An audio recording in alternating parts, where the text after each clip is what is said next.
सलाम, नमस्ते, सत श्री अकाल। मैं हूं रजा और आप देख रहे हैं रजाग्राफी की मिडिल ईस्ट स्पेशल रिपोर्ट। मैं हमेशा से कहता आया हूं, भले ही कुछ अच्छा तुर्की करता है तो मैं वो निष्पक्ष होकर खबर बताता हूं कि हाँ भाई तुर्की ने अच्छा काम किया, लेकिन वहीं मैं क्लियर कर देता हूं कि एक अच्छा काम कर दिया इसने तो आप तुर्की पर भरोसा मत करना।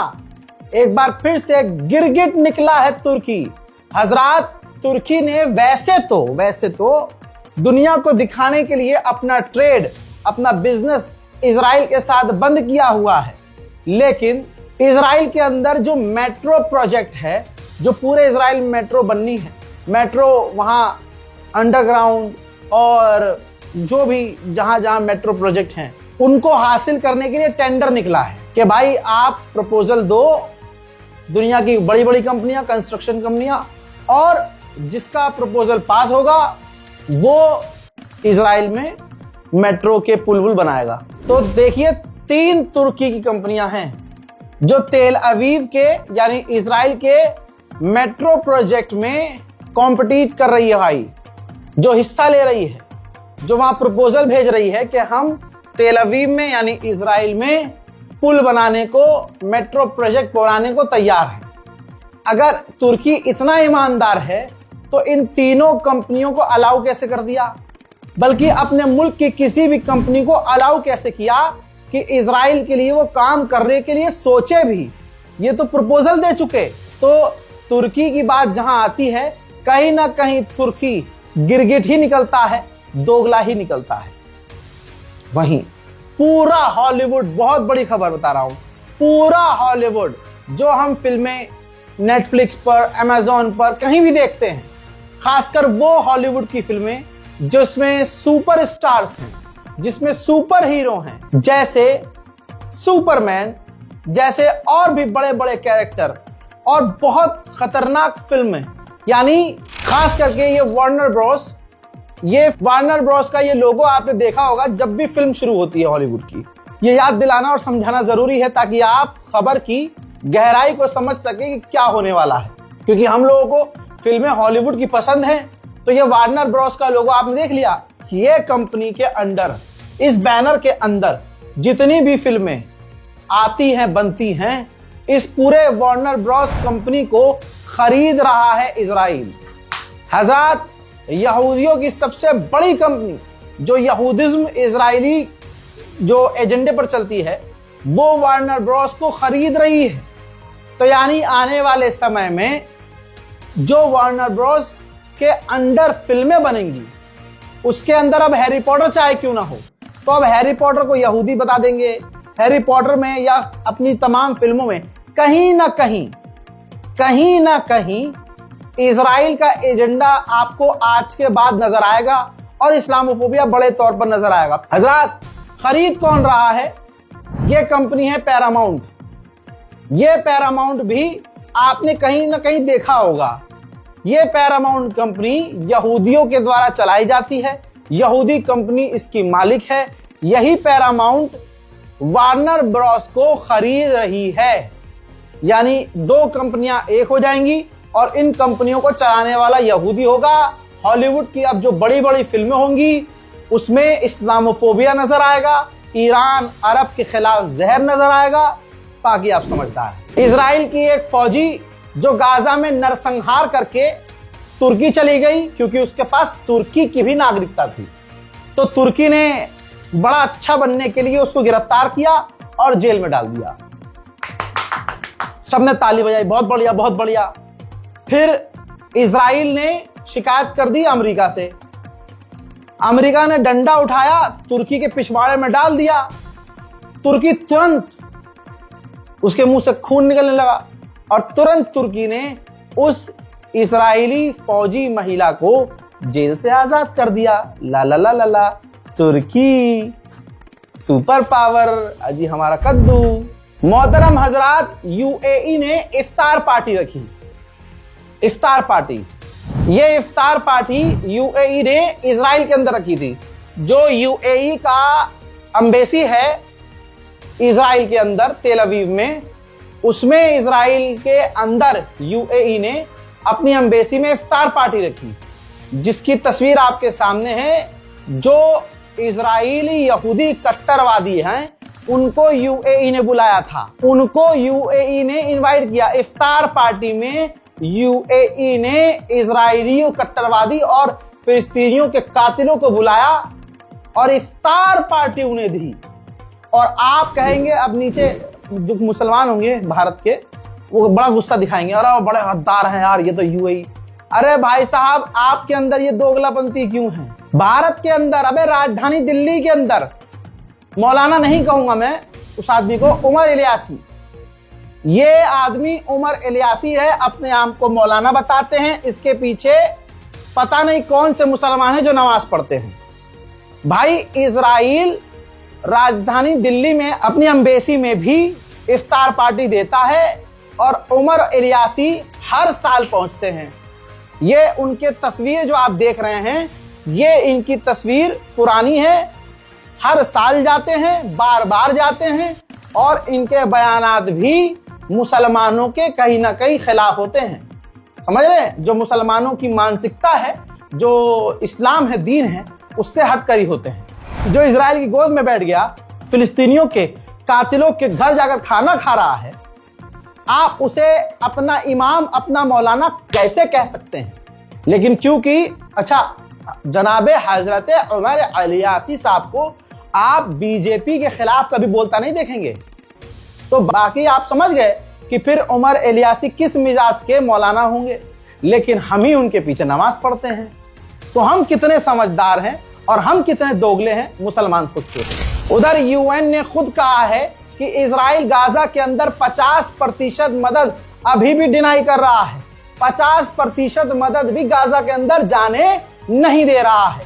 मदद की बात आई तो आपके भाई ने जो वादा किया था परवरदिगार आलम के करम से और आपके साथ से ये वीडियो आ गई है, देख लीजिए। बड़े बेशर्म होकर मैं ये वीडियो आपको दिखा रहा हूं और मजबूरी में दिखा रहा हूं, क्योंकि आप लोगों ने पैसा भेजा, आप लोगों ने उम्मीद जताई कि आपका एक एक रुपया गाजा तक मदद के लिए पहुंचेगा।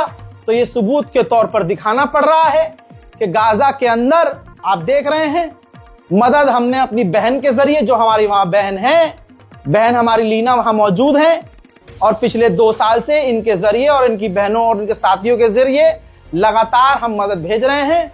इसी तरह से दोस्तों अच्छी क्वांटिटी में हम चाहते हैं कि वहां इतनी मदद पहुंचे, जैसा मैं आपसे पिछले हफ्ते से कह रहा था कि ऐसी मदद पहुंचे कि भूखे को खाना मिल जाए, इफ्तारी मिल जाए, खाने की उनकी कमी ना हो, बस इतनी मदद हम वहां पहुंचा सकें। अल्हम्दुलिल्लाह रज़ाग्राफी के देखने वालों ने मुल्क भर से हिम्मत दिखाई, आगे आए। कुछ 5-6 लोग बहुत ज्यादा उन्होंने हिम्मत दिखाई और उन्होंने अच्छी खासी मदद की। लेकिन अफसोस इस बात का है कि जिस तरह से 5-6 लोगों ने हिम्मत दिखाई, ऐसे अगर 5-6 की जगह 10-20 लोग हिम्मत दिखाते तो हम और अच्छे तरीके से मदद कर पाते। लेकिन अल्लाह बहुत बड़ा है, अल्लाह आप लोगों को तौफीक देगा तो आगे और मदद करेंगे। आगे आप आइए, ये आपकी स्क्रीन पर बारकोड है।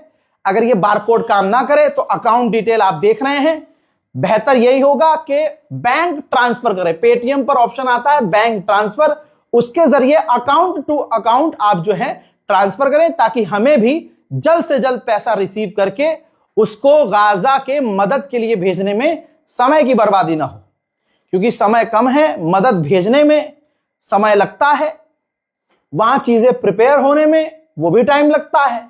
अब जब तक आप ये वीडियो देखेंगे, जो मदद वाली मैंने आज आपको दिखा दी है, तब तक वहां और जरूरत होगी कि गाजा में अब इस चीज की जरूरत है। तो दोस्तों हमारे गुनाह इतने ज्यादा हैं कि अगर हम कुछ कर भी दें अच्छा, तो बस यही उम्मीद कर सकते हैं कि अल्लाह हमारे इस अमल को कबूल करे। रमजान पाक का अवसर है, मदद करना जरूरी है। मदद अगर आप करने के लायक हो तो मदद कीजिए, वरना दोनों हाथ बुलंद करके गाजा, फिलिस्तीन और हिंदुस्तान, दुनिया भर के मुसलमानों के लिए दुआ कीजिए। मोहतरम हज़रात, इजरायली किसी के सगे नहीं है। जिनको लगता है कि अरे यार मोदी वहां आए हैं मिलके, बहुत अच्छा दोस्त है भारत का, अंधभक्तों के चूतड़ों पे लात मार चुका है इजराइल, वो वीडियो आ चुकी है, देख लीजिए, एक बार और दिखा रहा हूं। एक अंधभक्त इजराइल में था, यहूदियों का कोई प्रोग्राम था, ये वहां देखने चला गया, क्योंकि भाई ये तो अपना बाप मानते हैं। अब तो आधिकारिक तौर पर हिंदुओं का बाप इजराइल है, क्योंकि मोदी ने कह दिया है कि इजराइल फादरलैंड है। तो अब ये जितने भी लैंडरी लोग हैं वो सारे लंडूरी लोग इजराइल को अपना बाप मानते हैं, बल्कि दादा बाप तो मोदी को मानते हैं। तो आप देखिए, अंधभक्त वहां गया था, इसने वहां देखा, अरे यार यहाँ रिचुअल्स हो रहे हैं यहूदियों के, और यहूदी तो हमारा दादा है।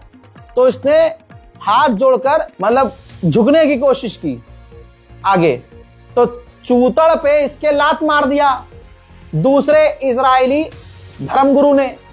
तो भाई ये हर जगह पिटते आए हैं। अभी ट्रम्प से गाली खा रहे हैं, ये ट्रम्प की भी पूजा कर रहे थे, पूजा अर्चना करते थे, ट्रम्प की फोटो को जबान से चाट रहे थे, पापा पापा कर रहे थे, ताऊ ताऊ कर रहे थे, ट्रम्प का पेशाब पीने को तैयार थे। पर आज ट्रम्प इन्हीं के बाप को जलील कर रहा है, इनको भी जलील कर रहा है। ठीक, ये जहां जाते हैं बेड़ा गर्क हो जाता है। ऐसे ही इजराइल, सच्चाई ये है किसी का नहीं है, दिक्कत इनकी नहीं है, दिक्कत इजराइल है। वरना जितनी वफादारी हिंदू समुदाय इजराइल से कर रहा है, इजराइल को, तमाम हिंदुओं को इजराइल बुला लेना चाहिए और इजराइल को हिंदू राष्ट्र घोषित कर देना चाहिए। ये इतने वफादार हैं, तो इनमें दिक्कत नहीं है, दिक्कत इजराइल में, वो किसी का सगा नहीं है। जैसे आपकी स्क्रीन पर इजराइल के सेटलरों को देखिए, वेस्ट बैंक में, फिलिस्तीन में ईसाइयों के क्रॉस को तोड़ रहे हैं। सोचिए, क्रिश्चियंस पर भी हमला कर रहे हैं, ईसाइयों के घरों पर भी हमला कर रहे हैं, उनके धार्मिक स्थलों को तोड़ रहे हैं। क्लियर बात यह है कि इजराइल किसी अपने आगे किसी धर्म को नहीं मानते। वीडियो फोटो ब्लर करके चला रहा हूं, पूरी ब्लर कर रहा हूं। सिर्फ वहां धार्मिक लोग नहीं, दूसरे धर्म के लोग नहीं, जो इंटरनेशनल लेवल के एक्टिविस्ट हैं, उनमें से 2 एक्टिविस्ट के मुंह पर पत्थर मारकर, उनका मुंह जमीन पर दे मार मार कर उनको बुरी तरह से इजराइल के सेटलरों ने घायल कर दिया। वेस्ट बैंक में फिलिस्तीनियों को इजराइल के सेटलर्स अपने से बड़ी बंदूक दिखा दिखाकर डरा भी रहे हैं।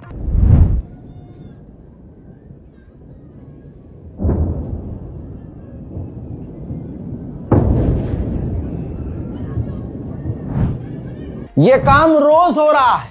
जैसे ये देखिए, इजरायली सेटलर्स फिलिस्तीनियों की गाड़ियों में आग लगा रहे हैं, इजरायली सेटलर फिलिस्तीनियों पर हमला कर रहे हैं, एक्टिविस्ट पर जानलेवा हमला कर रहे हैं, जमीनों पर कब्जा कर रहे हैं। इजराइल की सरकार फिलिस्तीनियों के मकानों को तोड़ रही है।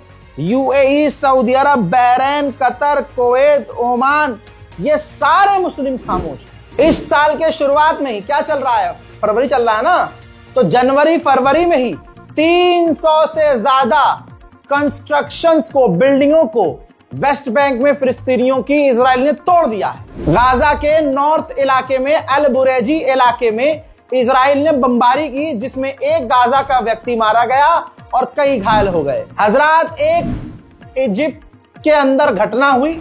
घटना की तस्वीर यह है, एक कार जिसके ऊपर इजरायली झंडा लगा हुआ था, झंडा बना हुआ था, पीछे वाले शीशे पे आप देख सकते हैं इजराइल का झंडा है। इजिप्शियन के ऊपर उस इजरायली झंडे वाली कार ने कार चढ़ाने की कोशिश की और फिर बाद में जाकर ये कार टकरा गई। इसके बाद इजिप्शियन भीड़ ने उस कार वाले को बढ़िया करके रेला है। भाई, सारी संस्था गई भाड़ में।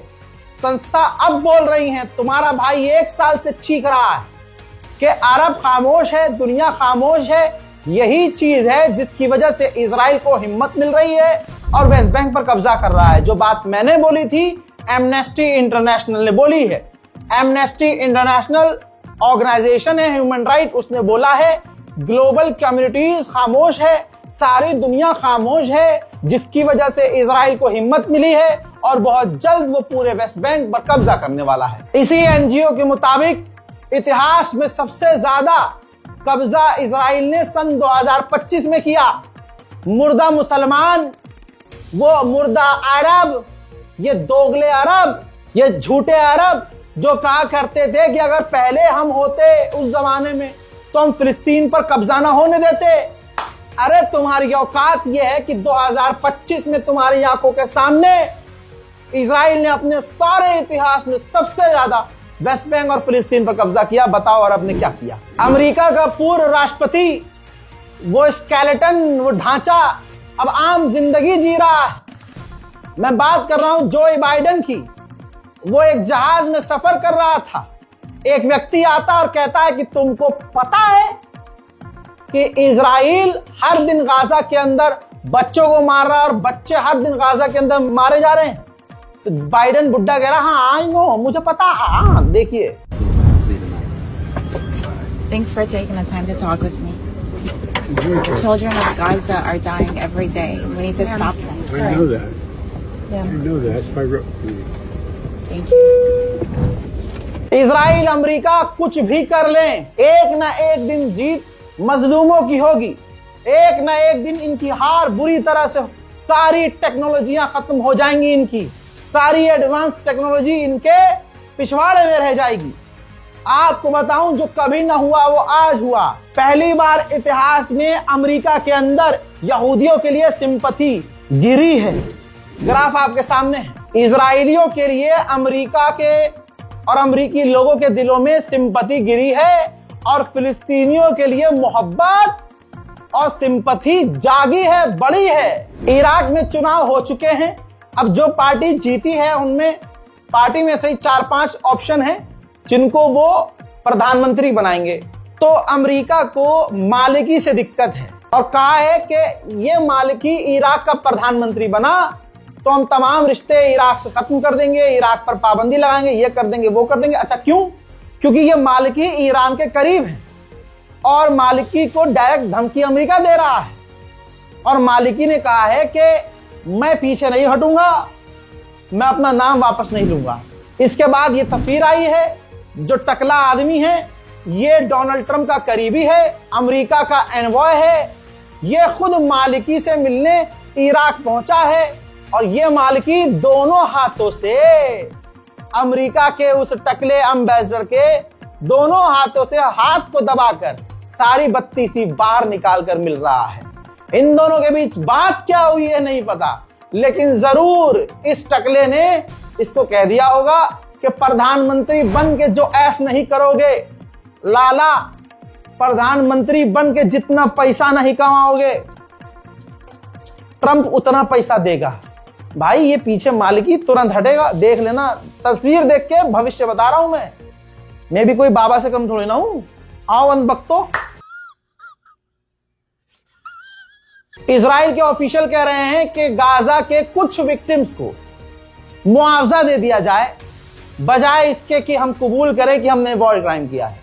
हम कहीं भी ये नहीं मानेंगे कि हमने वॉर क्राइम किया है। हाँ, हम इसके बदले कुछ गाजा के लोगों को पैसे दे देंगे। आदत से मजबूर इजराइल ने एक बार फिर से लेबनान पर बड़े हमले किए हैं। देखिए